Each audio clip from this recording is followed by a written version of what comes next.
There is a peculiar dance that human beings have been performing for thousands of years, and yet we speak of it as if it were a modern tragedy, a new psychological discovery, a diagnostic curiosity, when in fact it is one of the oldest stories consciousness has ever told itself. The story of the soft one and the hard one, the receptive and the aggressive, the listener and the talker, the one who absorbs and the one who takes. And we make the mistake, you see, of thinking this story belongs to men and women, to personality disorders, to trauma labels, to therapy rooms and court cases, when really it belongs to energy, to polarity, to the way life itself unfolds through contrast. Because everywhere you look in nature, there is this same rhythm, the vine and the tree, the river and the rock, the open field and the predator that crosses it. And when human beings forget that they are part of nature, they become very confused by patterns that are perfectly natural but terribly dangerous when unconscious. And so you find, again and again, people who are emotionally sensitive, inwardly oriented, empathic, porous. People who feel first and think later. People who carry wounds quietly rather than loudly.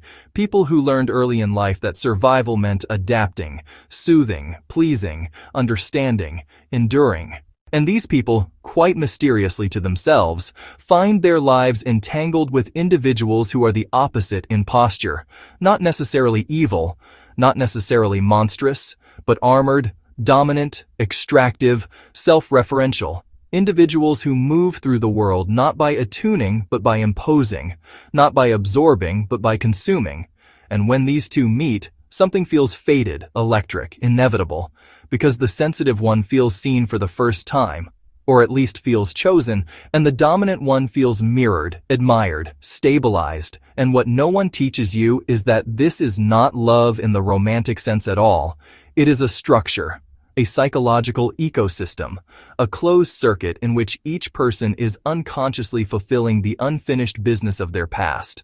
And the tragedy is not that it happens, but that it repeats, because repetition is the mind's attempt to resolve what it does not yet understand. And so the sensitive one says, it's complicated.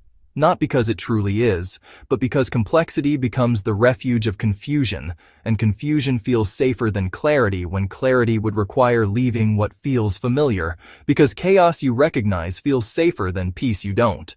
And so the sensitive person stays, again and again, in relationships, workplaces, families, systems, where they are drained, minimized, manipulated, subtly erased, not because they enjoy suffering, but because suffering has become home.